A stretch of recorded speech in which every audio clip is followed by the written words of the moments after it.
salve ouvintes e ouvintes do podcast do lado esquerdo do muro do Conexão Israel. Estamos de volta mais uma semana. Eu, Marcos Gorenstein e João Miragaia. Fala aí, João.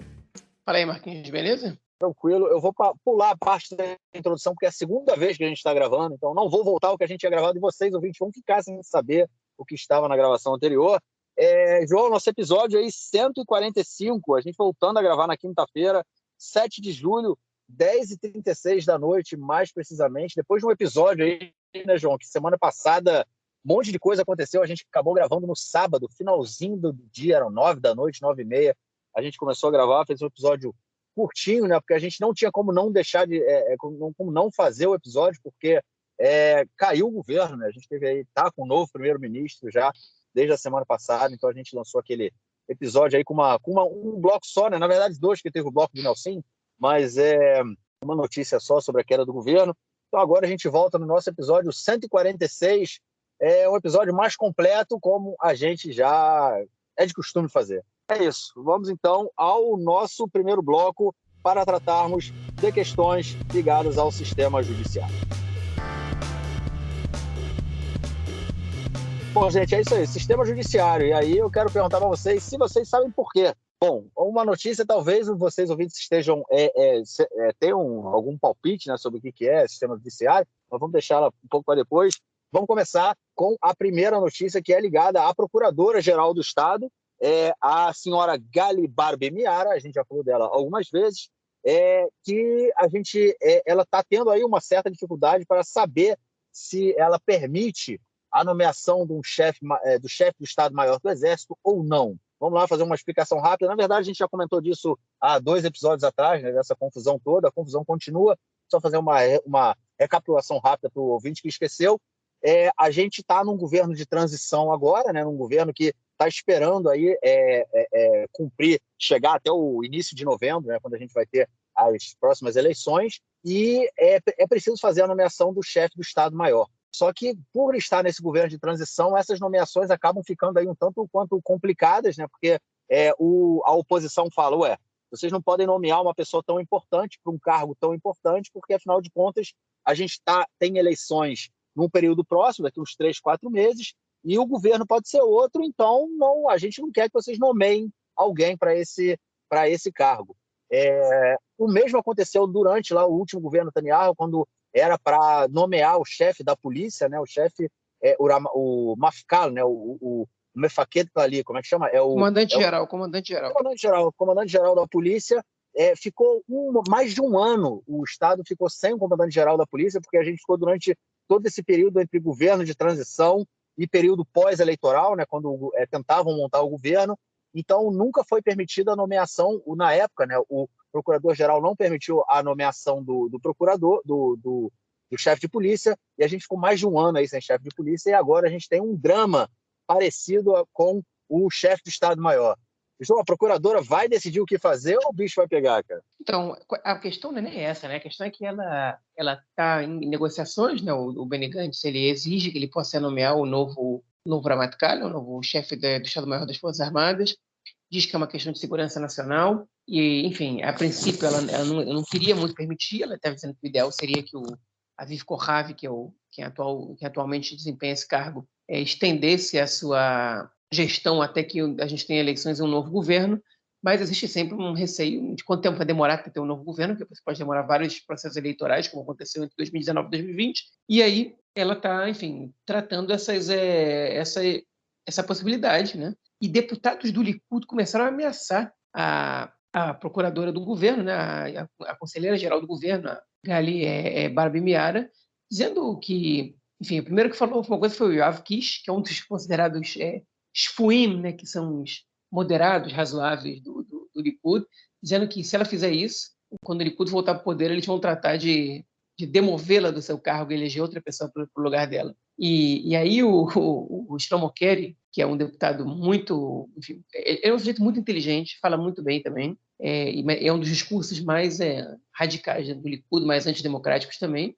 Ele disse, não, olha só, a gente vai... Não adianta, a decisão que ela tomar não importa, quando a gente voltar para o poder, a gente vai tirar essa mulher desse cargo de qualquer maneira. Enfim, então nessa situação que a gente está passando, uma total deslegitimação do sistema judiciário, Inclusive, uma ex-deputada do Likud e ex-ministra da Justiça, chamada Limor Livnat, disse que se o Likud outra vez fizer um acordo com o partido do Ben-Gvir, ela se desfilia do Likud, e ela foi bombardeada nas redes sociais pelos eleitores, enfim, pelos partidários do Likud, né? Enfim, pelo menos para aqueles mais agressivos que comentam nas redes sociais, dizendo quem é você mesmo, a gente não se importa com você, daqui a pouco você vai ter o mesmo futuro que a Tzipi Livni, né? Que foi migrando cada vez mais para a esquerda. Inclusive, a Tzipi Livni foi convidada agora pelo Benny Gantz para integrar o seu partido, né? Ele teria prometido a ela o número 2 no partido, mas, enfim, os ataques do Likud ao sistema judiciário, eles não são poucos, né? E eles aconteceram também no outro caso que a gente vai debater aqui no podcast daqui a pouquinho. Enfim, mas, ao que tudo indica, enfim, ela vai acabar permitindo que o Benny Gantz nomeie o novo Ramatkal, o novo chefe das Forças Armadas, e ela chegou a dizer que qualquer decisão que ela tome não vai ser influenciada por opiniões externas, né? E, enfim, foi um recado dado para o Likud. Ou seja, vocês podem fazer o que você quiser, se vocês vierem gritar e me ameaçarem, etc, etc, etc. E no final das contas, quem vai decidir sou eu, baseado enfim, nos critérios que eu achar que são os mais importantes para o Estado.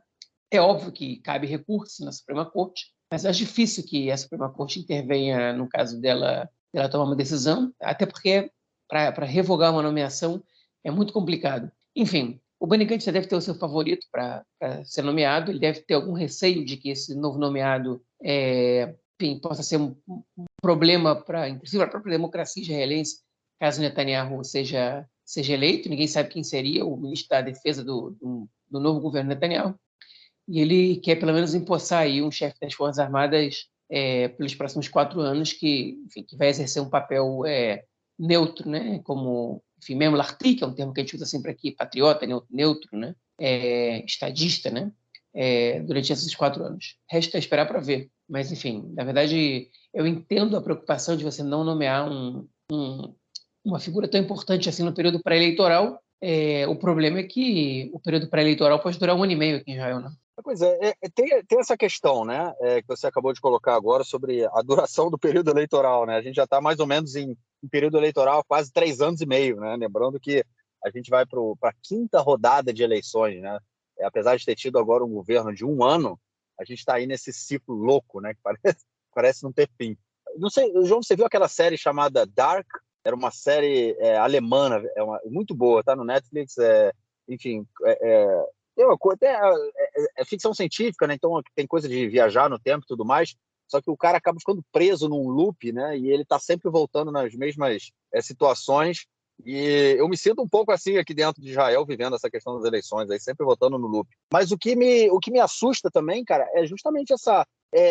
Primeiro, né, os ataques feitos ao sistema judiciário e essa forma total de transformar realmente a política num jogo de futebol, né? A gente vai demitir a procuradora caso a gente seja eleito novamente, caso a gente volte ao poder. É uma coisa, realmente um desrespeito às instituições do Estado, né? Eu acho que isso é uma coisa que ficou bem clara também nos últimos anos aí do governo do Likud, a gente via esses ataques constantes, né?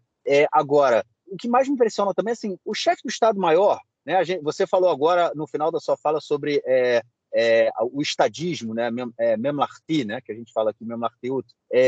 Será que o chefe do Estado-Maior também não tinha que ser um estadista? Ou seja, óbvio que ele tem uma posição política, óbvio que ele vai defender as coisas que ele concorda, porém ele está a serviço do Estado.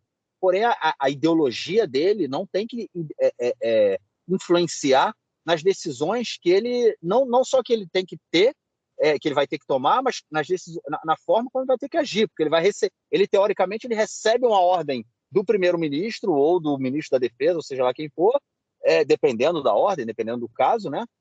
E ele tem que agir, né? Ele tem que agir de acordo com a ideologia dele, ou seja, é um tanto quanto complicado a gente também ficar atrelando esse tipo de cargo a questões ideológicas, a indicações partidárias, né? Eu acho que a gente tem que também saber, o Estado tem que funcionar, né, para além das instituições, para além das divergências ideológicas entre partidos, né?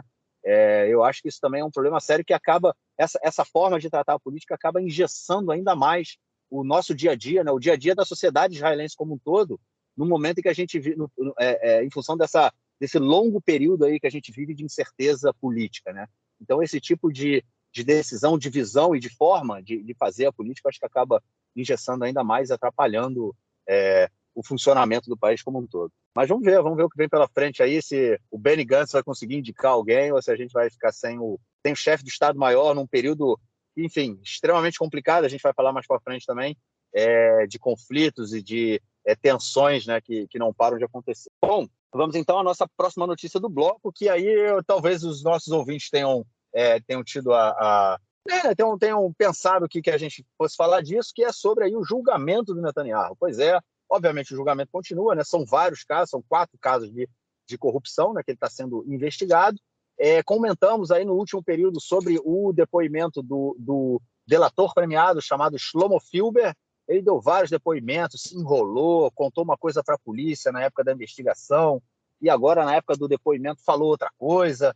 A defesa não, né? A procuradoria, né? O ataque, né? O Estado, na verdade, também se enrolou algumas vezes aí com datas, data de uma reunião importante que teria acontecido entre o Filber e o Netanyahu. O pessoal da procuradoria se enrolou com a data, pediu para consertar, a juíza não deixou, enfim.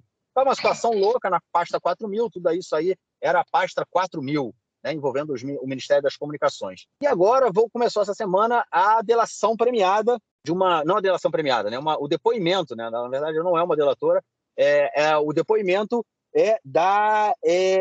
me fugiu o nome dela, a Das Klein, o Klein, né, que ela era assessora particular do empresário chamado Milchan. Qual era o nome dele? Me fugiu o primeiro nome dele, João.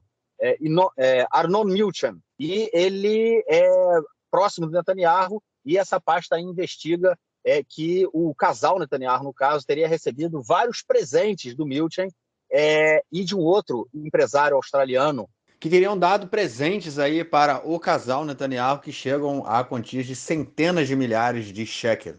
João, a Das Klein mostrou aí o verdadeiro trem da alegria, né, que entrava cotidianamente na mansão dos Netanyahu em Cesareia, né? Pois é, a Das Klein, como você disse, ela era a assessora do Arnon Milchan, que é um bilionário, um magnata do ramo do cinema, né? Trabalhou como produtor e produtor executivo de diversos filmes, nascido aqui na Palestina Britânica, né? Enfim, morou parte da vida aqui, parte da vida na Inglaterra, parte da vida nos Estados Unidos, e ela também era assessora de um milionário australiano chamado James Packer. Todo mundo achava que era James Packer, até que ela, nesse depoimento, disse que se chamava, na verdade, James Packer. Okay?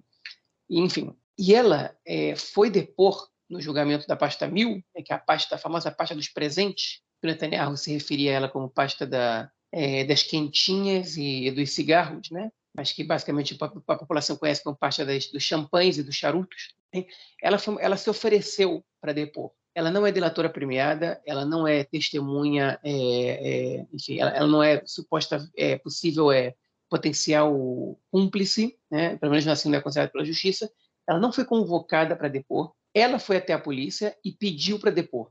Ela não tem absolutamente nada a ganhar com esse depoimento, pessoalmente falando. Ela simplesmente, como parte integrante da situação, ela disse, olha, eu estou vendo que essa parte está sendo investigada e eu quero dar o meu depoimento, porque eu vi coisas acontecerem aqui que, para mim, interferem no andamento do Estado. Né? Uma senhora já de 60 e poucos anos, enfim, que teve seu endereço divulgado, inclusive, por um jornalista, e foi na polícia fazer uma queixa contra ele, né? Enfim.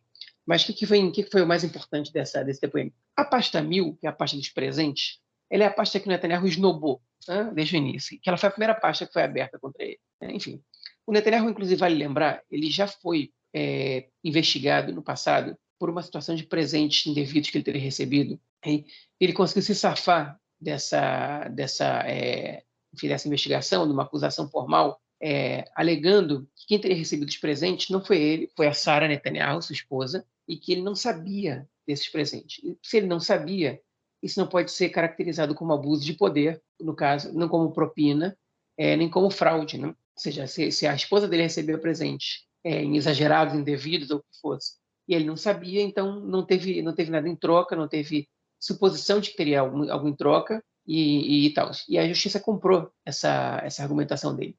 Mas agora vai ser muito difícil que a justiça compre isso, porque esse depoimento da Klein ele foi devastador. Okay? E por que ele foi devastador? Primeiro, vamos por partes. Diferente da pasta 4.000, que ele foi acusado de suborno, essa ele não foi. O Avichai Mandelblit, que era o conselheiro-geral do governo, ele, quando recebeu a acusação da justiça, da polícia, a polícia pediu para o Netanyahu ser incriminado, também como quem recebeu suborno.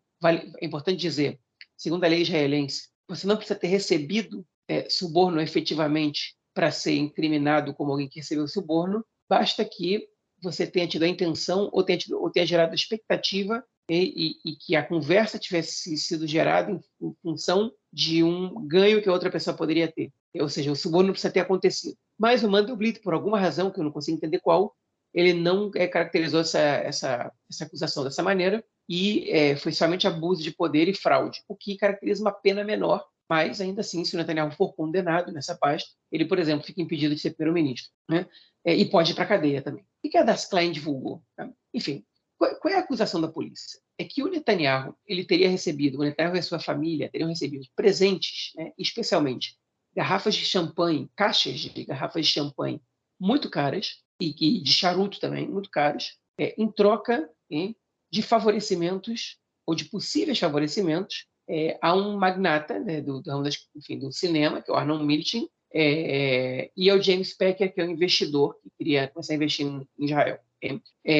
Enfim, então e a gente sabe que o Netanyahu recebeu esses charutos, esse champanhe, isso é comprovado, e o que a Das Klein divulgou, parte disso foi quanto, né, o valor total dessas caixas de champanhe e charuto se aproxima de 800 mil shekel.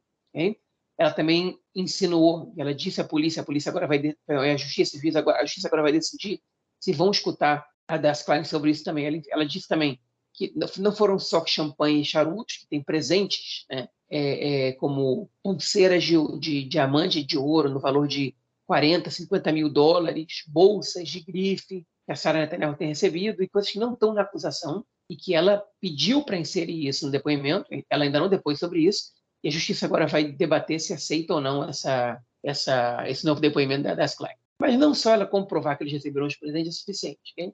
Qual é a alegação do Netanyahu? Diz, a gente recebeu os presentes, que a gente tinha uma relação de amizade, amigos presenteiam amigos, o Netanyahu também presenteou o Arnon Milchan algumas vezes, e que isso é comum, amigos se frequentam, amigos se presenteiam, e está tudo bem.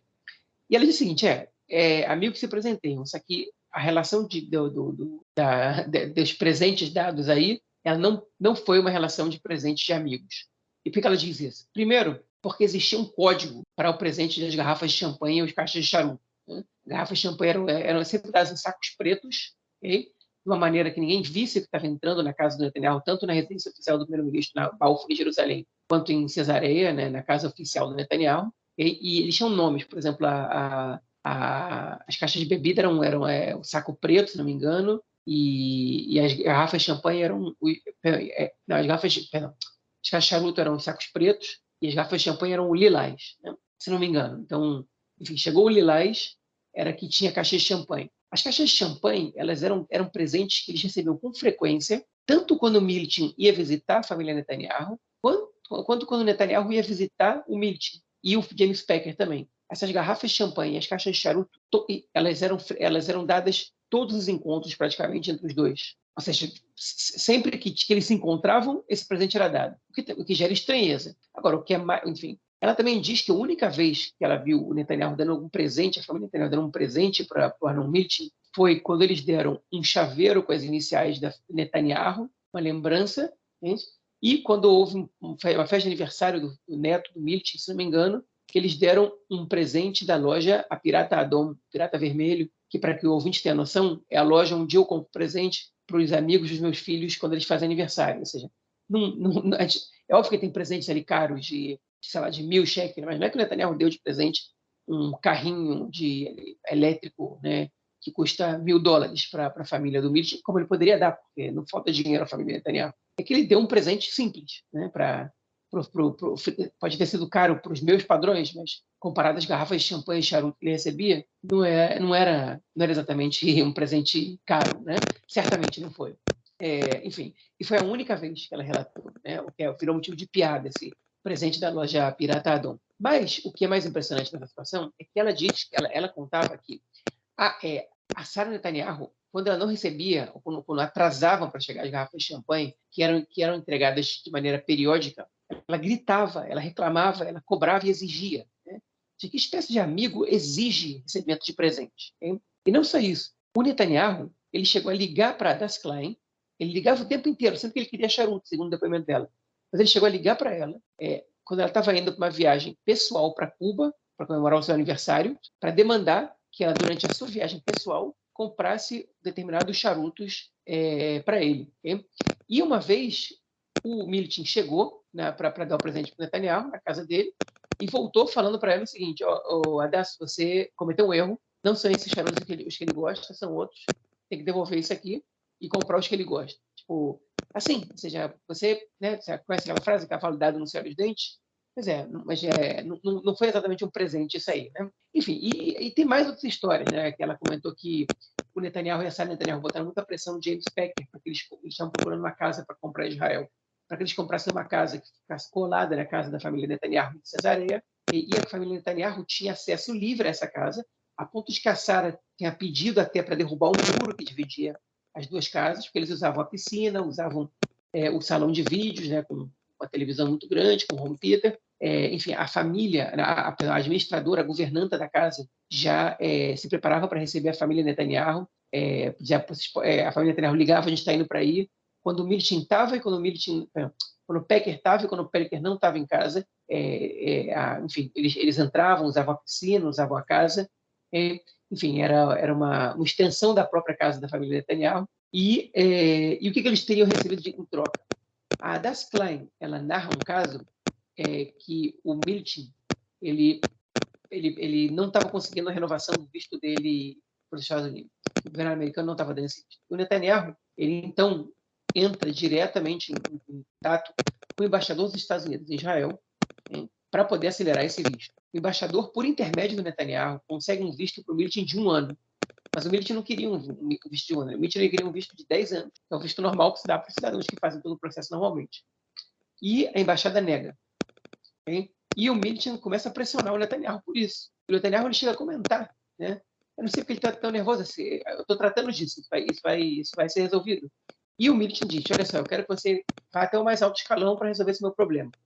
E, de repente, um dia o Militin está em casa, e a Hadass Klein relata, e telefone para ele, ninguém mais, ninguém menos, do que John Kerry, o secretário de Estado norte-americano. Okay?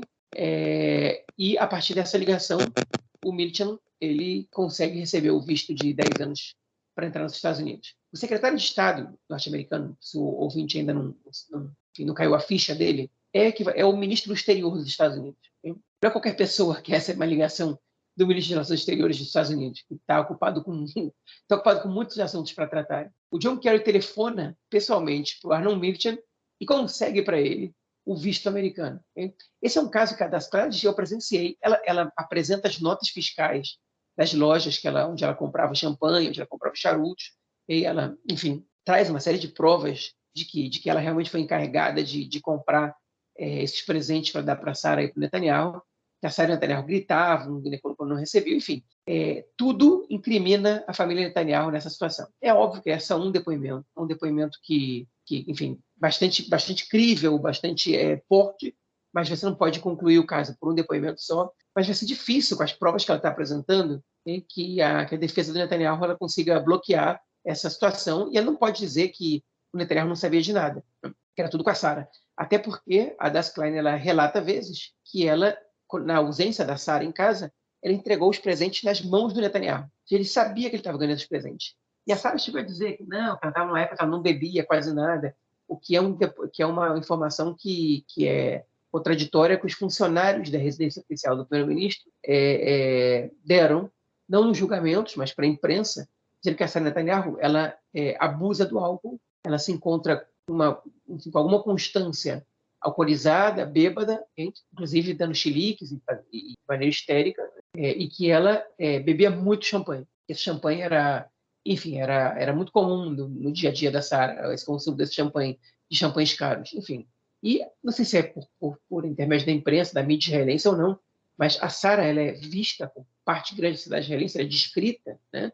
Se é um mito, ou se é uma coisa que tem relação com a realidade, como uma pessoa desequilibrada, enfim, que tem hábitos de muito luxo, né? que tinha pedido obras de alto luxo na residência oficial do primeiro-ministro e que, enfim, exigia dos empregados de coisas que ninguém nunca tinha exigido antes, etc. e os champanhes caros, eles casam exatamente com essa descrição que se faz da Sara Netanyahu. Enfim, foi um depoimento arrasador, né, para mim, muito chocante. Por incrível que pareça, ele não muda absolutamente nada na votação, enfim, nas pesquisas eleitorais. É inabalável a posição do Netanyahu, assim como aparentemente também é inabalável a posição dos anti-Netanyahu, né? Enfim, mas já está rolando por aí uma narrativa e uma campanha acusando a Hadass Klein de ser mentirosa, de estar mentindo, de estar contando histórias, de estar inventando e tal. Se vai colar ou não, eu não sei. Acho que ela vai colar com quem quer acreditar nisso. Agora, quem tem que... A parte mais importante disso aí não é a opinião pública. A opinião pública a gente já viu que, no caso do Netanyahu, ela tem muito pouca margem de alteração, mas são os juízes, né? Se esse depoimento vai ser para os juízes, ele vai configurar uma evidência forte de que a família Netanyahu está envolvida nesses esquemas de quebra de confiança e fraude ou não, a gente vai ver. Agora, eu não entendo por que isso não pode ser considerado suborno, né? O James Packer tinha negócios em Israel e presenteou o primeiro-ministro o tempo inteiro. O Arnon Milchan também, inclusive, ele recebeu ajuda do primeiro-ministro, segundo o depoimento da Hadass Klein, e para a gente entender como é que é a situação, teve uma vez que o Arnon Milchan ele tentou conseguir, junto ao Netanyahu, uma redução de impostos. Qual é a situação? O Arnon Milchan ele se enquadra numa categoria em Israel que é de Toshav Rosé. Então, assim, é uma pessoa que saiu de Israel quando ele era pequeno e voltou a morar no país quando era adulto. Então, ele tem direitos de um imigrante judeu para o país, né? Os imigrantes judeus, ou quem tem até um dos 4 avós judeus, ou que são convertidos, eles têm alguns direitos especiais, né? E um desses direitos é a isenção de impostos para você trazer os bens para Israel durante 10 anos. E o Milchan, ele tentou estender esses direitos dele por mais de 10 anos. E Netanyahu fez uma pressão no Ministério das Finanças, quando o Yair Lapid era ministro das Finanças no governo Netanyahu, foi entre 2013 e 2015, e o Yair Lapid não concordou. Então, o governo tentou legislar, enfim, para que essa lei dos 10 anos passasse a ser 20, okay? E o Yesh Atid, que é o partido do Yair Lapid, não entrou em acordo com isso, disseram que isso não era razoável. Okay? E o Milchan tentou presentear o Yair Lapid com um buquê de flores, com coisas muito simples. Ele foi visitar o Yair Lapid com um fone muito bonito e muito grande, que na época era muito caro. Ele falou, olha, Yair, eu nem uso mais isso aqui, você pode ficar com ele aqui, enfim. E o Lapid falou, olha, se você não pegar, não, eu quero que você pegue ele agora, eu não quero. Não, ele pode cair para você, não, eu quase não uso. Ele falou, não, esse fone vai continuar no mesmo lugar que está, se você não pegar. Vai voltar aqui, não sei daqui a quanto tempo, ele vai continuar no mesmo lugar que está. E o Milchan, constrangido, teve que levar de volta. Esse foi o depoimento da Hadass Klein. Ele tentou comprar o Yair Lapid com presentes também e não conseguiu. Mas ele, enfim, o Netanyahu, segundo esse depoimento, ele tentou conceder privilégios ao Arnon Milchan, okay? Que, coincidentemente ou não, okay? E esse é totalmente irônico esse meu comentário, lhe dava presente, né? Enfim, então, se você consegue minimamente comprovar as acusações, o depoimento da Hadass Klein, é muito difícil que o Netanyahu passe ileso dessa pasta, da pasta 1000, que era a pasta mais inofensiva, para o Netanyahu a princípio, mas que é muito difícil dele conseguir escapar ileso dela. Eu acho que tem uma coisa aí que é muito impressionante, né, cara, que é justamente agora quando você toca nessa questão do Milchan também ter tentado subornar o Lapid, né, cara? Ou seja, é uma coisa aí muito estrutural, que ele tem essa forma de trabalhar, né? Eu acho que realmente o depoimento dela foi destruidor, né? Eu acho que você mesmo colocou. Concordo com você, ela levantou pontos aí que não tem, muito difícil, seria muito difícil agora evitar algum tipo de condenação, não ter alguma condenação, eu acho, né, quando ela mostrou, que ela apresentou aí. Vamos ver, de repente a defesa consegue convencer os juízes de que não foi suborno. Tudo é possível, ainda mais se o Netanyahu voltasse a ser primeiro-ministro. A gente viu na época, né, que ele era primeiro-ministro, o que ele fez para atrasar o julgamento, para impedir que o julgamento começasse, foi a época do corona, enfim. Ele praticamente impediu, né, o sistema judiciário também de continuar funcionando, colocou em stand-by, aí, tipo um funcionamento de Shabbat, né, como tem outros serviços aqui em Israel, e isso tudo demorou para o julgamento dele começar, e se ele voltar a ser primeiro-ministro, com certeza a pressão que ele vai colocar também vai ser muito grande. Vamos ver o que vem pela frente. Bom, vamos então ao nosso próximo bloco para tratarmos de questões da política doméstica essa semana. É isso aí, gente. Poucos meses para a eleição e a coisa começa, né, a se movimentar, a esquentar. em breve, né, já terminou, na verdade, o prazo para a inscrição de novos partidos, se eu não me engano, e agora ainda tem, mas ainda está aberta. Obviamente, os candidatos ainda podem se inscrever, não está fechado ainda o período de inscrição eleitoral e de chapas, né, que é uma coisa importante. Enfim, vamos então tratar. Tem duas questões, tem questões aí de 4 deputados, na verdade, que movimentaram aí a semana, né, na área política, 2 que são do Likud e 2 que são do Meretz. Vamos falar por partido, que eu acho que é mais fácil. Dentro do Likud, o deputado Yuval Steinitz, que era um dos principais, uma das principais figuras do país, do Likud, ele diz que resolve deixar a política, né? Ele informou aí que vai parar, vai deixar o campo, e também o deputado Yuli Edelstein, que por muitos anos ele foi o Yoshev-Rosh do Knesset, né? Como é que chama? É o presidente do parlamento, né? Era o cara ali que decidia como as coisas deveriam funcionar, que leis subiriam, que leis não subiriam, enfim. Ele foi durante muito tempo, aí, durante o período do governo Netanyahu, o presidente do parlamento, e era uma das principais figuras que se opunha, que batia de frente com o Netanyahu, né, dentro do Likud. Ele aí diz que desiste de disputar com o Bibi e que, enfim, abre mais a chance, né, aumenta a possibilidade do Bibi ser reeleito, mais uma vez, líder do Likud, sem maiores problemas. 2 nomes dentro do Likud que geraram, enfim, um burburinho essa semana, né? O Yuli Edelstein, enfim, ele perdeu. O timing dele de anunciar a candidatura para liderar o Likud foi equivocado, né? Ele, em vez de esperar ver o que acontecia, em quanto tempo ia ter eleições, que situação o Likud ia chegar nas eleições, e o Netanyahu, ele preferiu começar a disputar esse espaço com antecedência e, enfim, aí o que ele percebeu é que se ele for para o palco com o Netanyahu, ele corre risco de perder o lugar dele entre os primeiros do Likud e, inclusive, perder o ministério caso o Netanyahu possa formar o próximo governo. O Yuli Edelstein não tinha a menor chance de ganhar do Netanyahu nas primárias, né? E o Yuval Steinitz, vale a pena a gente fazer um comentário aqui sobre ele. O Steinitz é um cara que começou no país agora, né? Começou na esquerda e foi indo para a direita, né? Ele chegou a ser um dos primeiros do Likud, né? Ali quando o Netanyahu voltou ao poder em 2009. Ele, inclusive, foi ministro das Finanças por 4 anos do governo Netanyahu. E ele é um cara inteligente, okay? Dentro dos caras de Likud, ele é mais razoável. E a esposa do Yuval Steinitz acabou de ser eleita, né, nomeada juíza da Suprema Corte israelense. Okay?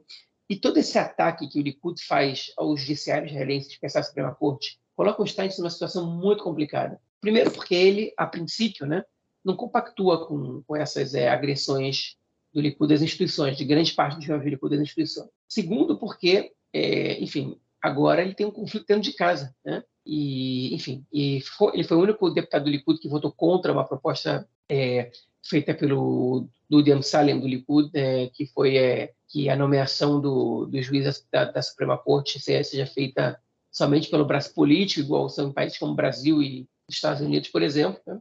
E, enfim, não mais em comissões mistas, né, políticas e técnicas, etc., e da sociedade civil. E, enfim, essa proposta foi recusada, mas o Steinitz foi o único parlamentar do Likud que votou contra essa proposta. Enfim, o negócio está ficando complicado para ele. Ele já não estava mais entre os 10 primeiros do Likud, se não me engano, ele era o número 19, 21, uma coisa assim. Ele já mal pegava o ministério quando pegava, eram ministérios pouco importantes. Para um sujeito que já foi ministro das Finanças, né, um dos principais ministérios do país.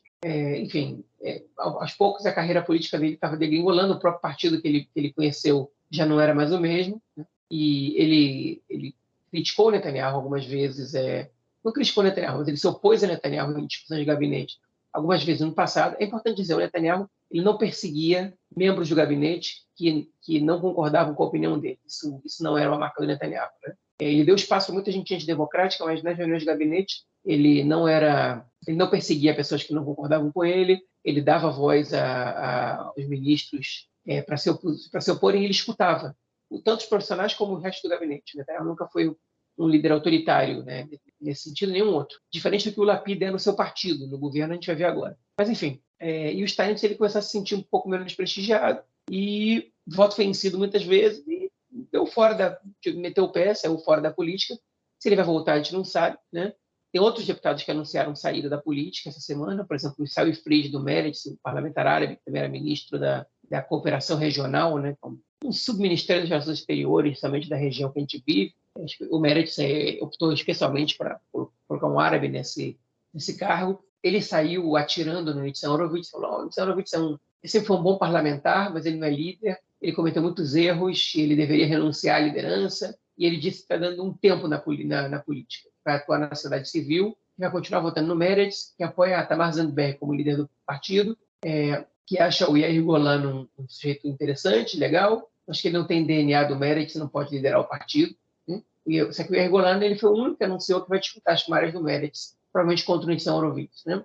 Ex-general do Exército, né, que já é uma coisa emblemática dentro do partido como o Meretz, que é contra a ocupação, e os generais, enfim, o Golan, ele disse, inclusive no próprio discurso que ele deu, anunciando que ele vai se candidatar às primárias do Meretz, ele disse: eu servi durante anos, eu estive durante anos a serviço da ocupação, como general, e agora eu estou usando o meio político para lutar contra ela. Né?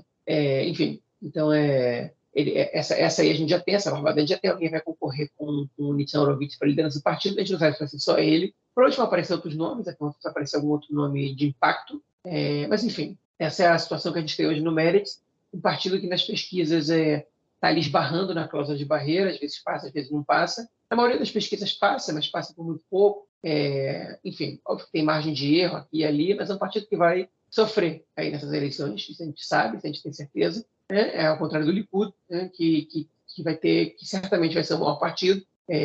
A pergunta é se o Likud vai conseguir reunir maioria para governar ou não. Enfim, essas são as notícias que a gente tem de movimentações de políticos ali. Uma delas é como ele tem o primeiro bloco, a Tzipi Livni foi convidada para integrar o partido azul e branco do Benny Gantz. O ex-Ramatkal, o Guy Diazenkot, ele está negociando também com o partido do Yair Lapid, né, com o Yesh Atid, para ter um cargo ali. A gente não sabe se ele está negociando com outros partidos, se ele vai realmente entrar na política, se ele vai desistir de última hora, como ele fez nas eleições passadas. Né? Enfim, tem alguns nomes que estão aí dando voltas, que voltam, né, ou novidades aí, mas principalmente vai aparecer algum nome que vai alterar o panorama político totalmente.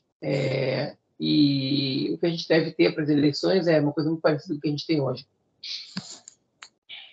É isso. E a próxima notícia do bloco, é sobre o Partido Avodar, né, o Partido Trabalhista, que anuncia aí que vai fazer primárias também para eleger o seu próximo ou próxima líder, né? Lembrando que a líder do Partido Trabalhista agora é a ministra Merav Michaeli, que é a ministra dos Transportes. É o Partido Trabalhista que vem aí, né, João? Negando toda semana sempre os convites, né, que surgem do Meretz para juntar e concorrer junto nas próximas eleições. Toda vez que eu ligo o rádio, cara, quase todo dia eles estão algum comentarista, algum radialista fala disso, da relação do Meretz falando que tem que concorrer com o Avodar, e que o Avodar disse que não vai fazer, que respeita muito o Meretz, mas enfim, não vai fazer, e fala que o Meretz é da esquerda e nós somos um partido de governo, enfim. Faz uma política até muito complicada contra o Meretz, né? Mas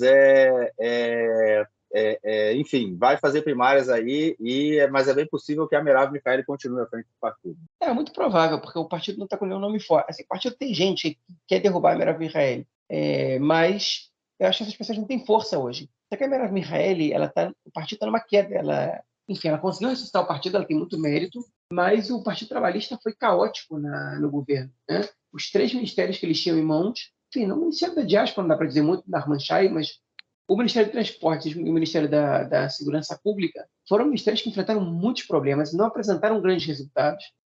O Partido Trabalhista nem se absteve de participar de decisões importantes, de pressionar o governo em assuntos importantes. Sobre o conflito, eles se mantiveram aí numa neutralidade, enfim, não assumiram nenhuma posição flagrante. A Merav Michaeli, ela está vivendo aquele sonho de voltar a fazer o Partido Trabalhista ser a grande força do país, o partido que vai comandar o governo, né?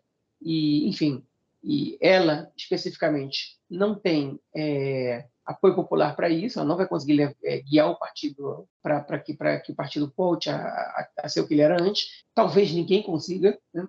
Talvez se o partido se juntar com algum outro partido, não exatamente com o Meretz, mas com o Azul e Branco, eles possam pleitear isso no futuro, né? Até porque o Azul e Branco ele sequestrou grande parte dos eleitores do Partido Trabalhista, né? Aqueles eleitores que votavam nos generais do Partido Trabalhista. Enfim, e as primárias são importantes para o partido, né? Ajudam a compor a lista, ajudam a ter confiança do eleitorado, mas elas por si só não bastam, tem que ter nomes fortes, né? O Partido Trabalhista conseguiu ressuscitar só com base na democracia interna e na reconstrução, mas uma coisa é você ressuscitar, outra coisa é você se manter forte. E, enfim, 7 cadeiras já não é forte, né? E o partido precisa crescer. E ele está diminuindo de acordo com as pesquisas. Então, a junção com o Meretz não só ajudaria, garantiria que o Meretz não seriam jogados no lixo votos no bloco da centro-esquerda, como também poderia colocar os partidos de esquerda como uma força unida, enfim, dentro do governo. Né? Se você tem 2 partidos de esquerda juntos que têm 10, 12 cadeiras, né? Um partido de esquerda com 12 cadeiras, você tem como pleitear ministérios importantes. Né? Vale lembrar que nesse último governo ninguém teve 12 cadeiras. Né? Teve o Likud com 30, o Yesh Atid com 18 e o terceiro maior partido era o Shas com 9. Então, um partido com 12 cadeiras no governo, você já tem exigir votação para primeiro-ministro, mas no mínimo o Ministério da Defesa, o Ministério das Finanças, você consegue ganhar. E o Partido Trabalhista, o mérito é que você não ganhou o Ministério da Educação. Nem isso, né? Os ministérios mais importantes que eles tinham, o da saúde e o dos transportes, com todo respeito ao tema da saúde e dos transportes, não são ministérios que você pode apresentar grandes feitos hoje em dia em Israel. Enfim, então eu vejo essa junção com bons olhos, os partidos são cada vez mais parecidos, e só a Merav Michaeli vive esse sonho de voltar a fazer o Partido Trabalhista sob seu comando, enfim, voltar a ser o partido do governo, como se diz aqui, né? E hoje em dia não está. Ela não consegue ficar com Yair Lapid no espaço de liderança do bloco. O partido, enfim, a lista do partido não traz muitos eleitores e as pautas da grande maioria dos membros do partido não são as pautas que a população israelense, que o cidadão médio israelense, ele está olhando com mais atenção. Por exemplo, tem uma deputada árabe que está lutando aí pelos direitos da população árabe, mas que não consegue recrutar votos árabes suficientes para o partido. Então, ela não é muito significativa para eleitoralmente nessa questão, embora ela seja importante. Tem um rabino reformista, né, no partido que está lutando pelo direito da pluralidade do judaísmo, que é uma pauta importante também, mas que ela eleitoralmente ela não convence ninguém, ou quase ninguém em Israel, né? Enfim. E você tem aí outra meia dúzia de deputados que são pessoas interessantes, mas que não apresentam, e cada um deles para um lado, né? A Merav Michaeli puxando mais a pauta do feminismo, né? Enfim, a Ibit Samaranda puxando mais a parte da pauta da situação dos árabes, né? E o Gilad Kariv a pauta dos reformistas, e um outro puxando a pauta da questão da comunidade LGBT, enfim. E a única pessoa no partido que tem uma pauta organizada e forte que o eleitorado pode se identificar é a Naama Lanzini, que ela está aí com o movimento sindical, lutando contra o aumento do custo de vida, pelo aumento do salário, que são pautas que realmente preocupam a grande maioria da sociedade israelense. E absolutamente ninguém tem projeto nenhum para resolver essa situação, só ela, e ela não é, e esse não é o discurso oficial do partido, esse não é a pauta principal do partido. Né? Então, se o Partido Trabalhista quer se esconder quando o assunto é conflito, eles pelo menos deviam abraçar alguma pauta que fosse essencial, né? Porque se eles vão abraçar a pauta das identidades, digamos assim, eles vão disputar terreno com o Meretz, e é um terreno pequeno já. E, enfim, e se é para fazer isso, então junta logo com o Meretz. Ela não quer nem isso, nem apresentar uma pauta essencial. E aí fica complicado. Então, a tendência a Partido Trabalhista é sofrer mais uma queda nessas eleições, não mais uma, porque eles vêm de uma crescente, né? Mas, enfim, para quem está no fundo do poço, qualquer coisa crescente, periga voltar para o fundo do poço. Esse é o problema. Eu acho que é interessante isso que você colocou do parte, né, dos eleitores do Avodá, do Partido Trabalhista, terem ido votar no azul e branco, né? E é mais ou menos assim, se a gente for pensar em termos políticos, né, que vem apresentando hoje, eu não sei se eu consigo apresentar uma diferença muito grande entre o azul e branco e o Partido Trabalhista. A única diferença é que no Partido Trabalhista, no Partido Azul e Branco hoje, você tem mais militares, né? Você tem um partido que ele tem uma característica, né, nesse sentido. Então, é possível que os eleitores mais militaristas, né, do Partido Trabalhista, que fiquem num campo mais de centro, porque eu acho que hoje não dá para a gente também chamar o Partido Trabalhista nem de esquerda. Eu acho que eles mesmos abandonaram essa pauta já, né? Essa pauta de você ter uma política de construir para além, né, do que a gente tem hoje. Uma política de transformar. Eu acho que o Partido Trabalhista há muito tempo não se pretende isso, né? Então, a gente acaba tendo assim uma proximidade muito grande do Partido Trabalhista com os outros partidos do centro, né? Partidos liberais, eu acho que parte desse eleitorado pode ter ido justamente para o azul e branco. Então, de repente, eu acho que a melhor política para o talvez o azul e branco seja o Partido Trabalhista renovado, né? O Partido Trabalhista mais recente. Eu acho que tem muito. Você não acha que pode ter uma influência do fato do Partido Trabalhista? Eu vejo muita concentração nos votos do Partido Trabalhista, tem muito kibutz, né? Eu acho que ainda tem essa influência, os partidos que são ligados ao movimento kibutziano, né? Dos kibbutzim, que ainda são membros e têm uma ligação com o movimento trabalhista. Então, acho que cada vez menor assim, o público, os eleitores do Partido Trabalhista nos grandes centros urbanos, né? O que é um problema enorme. Oi? Não, porque os kibbutzim, é verdade que eles têm uma votação desproporcional. O Meretz também. Depende do kibbutz. Se o kibbutz achou o Meretz sair, o Meretz tem mais votos. Sim.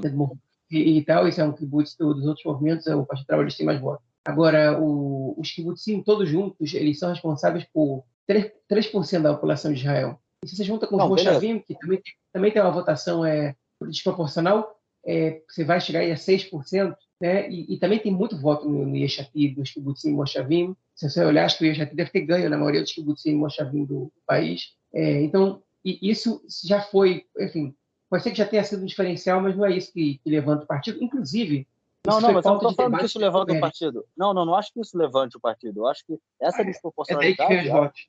Sim, mas não é só isso. Eu acho que isso mostra também a falta a dificuldade do partido se inserir também com mais força dentro dos centros urbanos, entendeu? Eu acho que essa também é uma dificuldade que eles têm. Um retrato, pois é.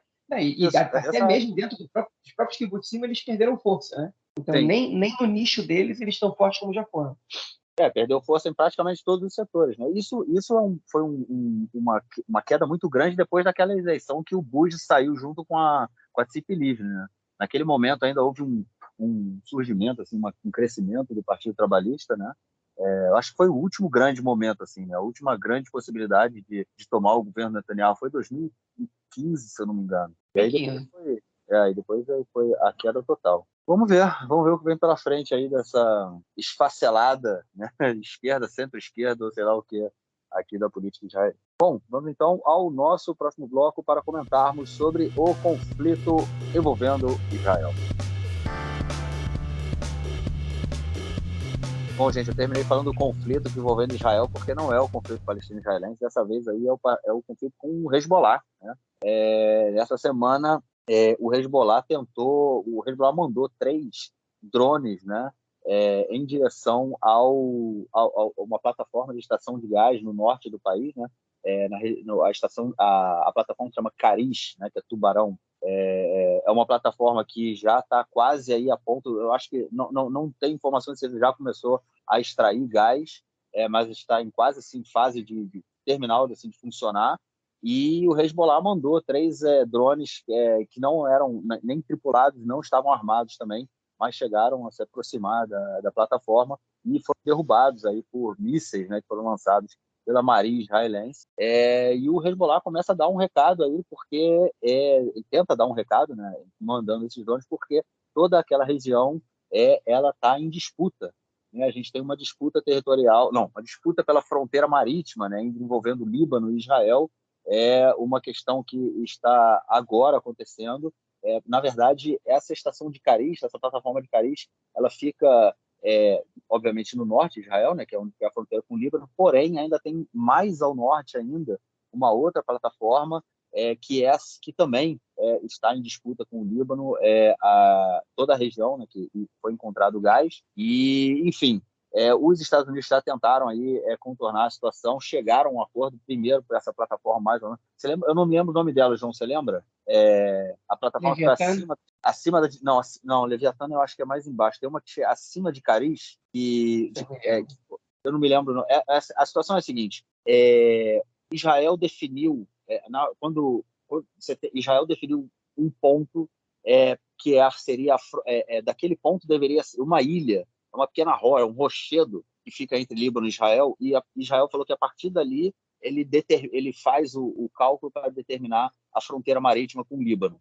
Tudo que está ao norte é Líbano e tudo que está ao sul é Israel. Nesse caso, tem aí essa plataforma que fica mais ao norte, né, que eu esqueci o nome, e a plataforma de Karish, né, que é mais para baixo. Isso tudo, de acordo com Israel, está dentro das águas territoriais israelenses. O Líbano diz que o local onde Israel usa, né, para fazer a medida não é correto, está errado, e é um outro ponto. E a partir da medida feita do Líbano, né, a partir da a fronteira que é feita pelo Líbano, ela passa por essa plataforma que fica mais ao norte, que eu esqueci o nome, por essa área que tem muito gás, né? Então, os Estados Unidos chegou a um acordo quer dizer, mediou, né, um acordo, e, pelo que eu ouvi no rádio, estava quase para ser assinado, em que Israel ficaria com 10% desse novo campo, né? E o Líbano ficaria com 90% desse campo. E Israel, obviamente, ficaria lá com outro campo de Cariz, que fica um pouco mais ao sul. Que foi para onde agora o Hezbollah mandou os drones. Só que aí, quando estava quase tudo para ser assinado, o Líbano voltou atrás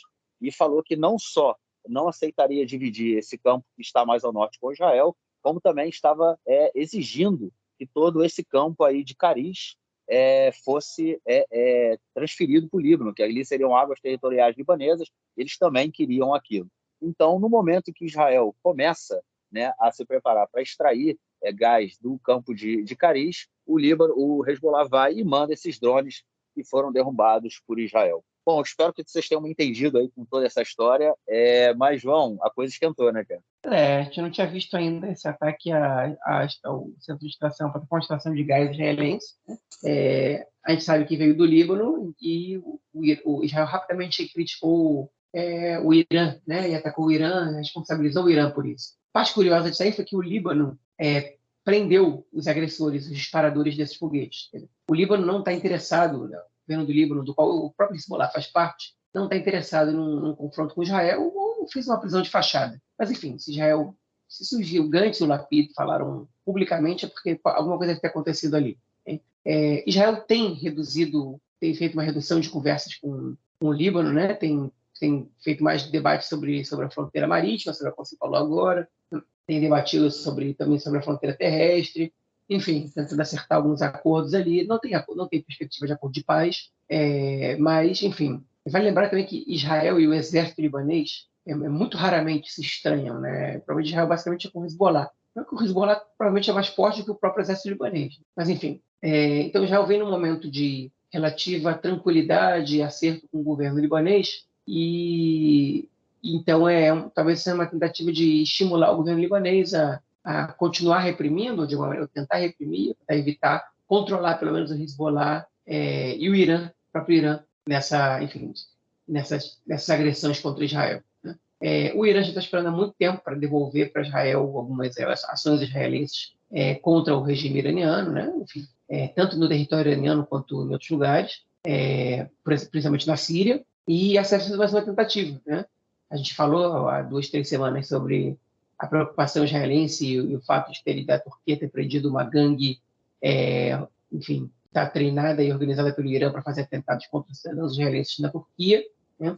com a ajuda do Mossad. Enfim, o Irã não está tentando de alguma maneira afetar Israel e devolver o que Israel tem feito, mas o Irã usa terceiros países, né? Não faz efetivamente nada. Israel não faz tão diferente assim, né? Israel faz no sigilo, na moita, as ações contra o Irã. Enfim, então sei lá, enfim, não é uma guerra declarada, não é uma guerra aberta, né? O problema dessas escaladas de violência, que para elas virarem uma guerra aberta, basta um erro, né? Um equívoco. E aí, de repente, uma destruição um pouco maior, um ataque mais flagrante pode desencadear num conflito sem precedentes. Ô, João, esse pessoal aí que o Líbano diz ter prendido é do Irã? Tem alguma... Não, aparentemente é do Hezbollah. Hezbollah, Porque o que eu ouvi um podcast do canal do N12, né? Ele Dayon, e aí foi aí que eu aprendi sobre essa questão da fronteira, né? Por conta disso tudo. E enfim, tem a ver, né? Dessa questão também dos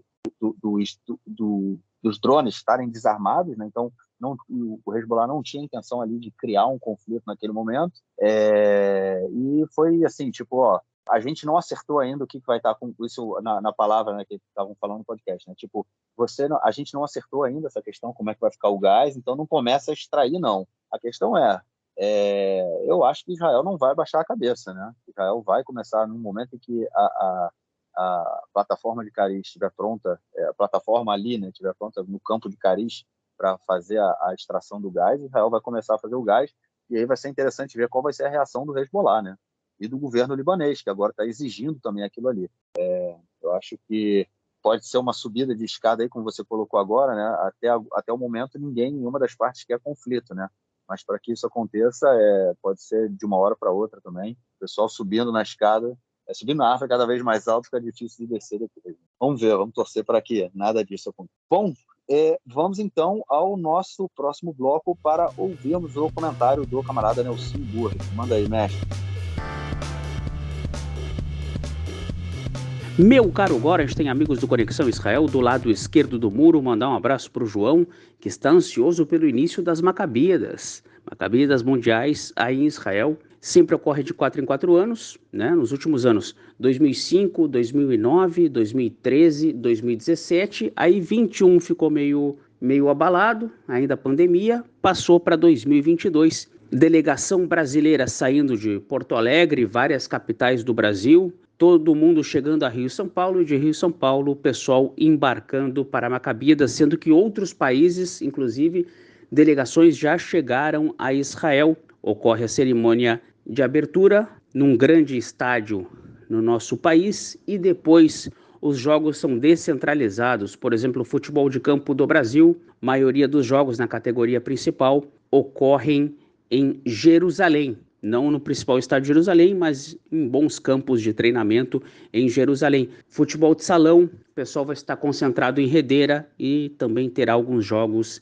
em Haifa. É muita gente chegando, então as sedes são descentralizadas e como o país é muito pequeno também, distâncias entre Jerusalém e Haifa, por exemplo, não dá 2 horas. Jerusalém-Tel Aviv não dá 1 hora. Haifa-Tel Aviv não dá 1 hora. Então o pessoal pode descentralizar, pode respirar um pouco também a rede hoteleira, muita gente que chega ao mesmo tempo, e isso aí também dá uma tranquilidade também para o pessoal da organização. É isso aí o grande evento, a Macabíada Mundial, que tem os jogos em várias cidades do país. Quem está morando, inclusive, numa cidade pequena de Israel, de repente pode ter um jogo aí, uma novidade para poder levar a família, uma boa atração cultural e esportiva. É isso aí, um grande abraço. Nelson, obrigadão pelo seu comentário e te esperamos na semana que vem. João, algo mais a declarar ou a gente fica por aqui, cara? Fica por aqui mesmo. Beleza, ficamos por aqui. Então é isso. Nos falamos na semana que vem para gravar o nosso próximo episódio e melhoras aí pra perna, cara. Valeu, obrigado aí. Tá melhorando. Valeu, grande abraço.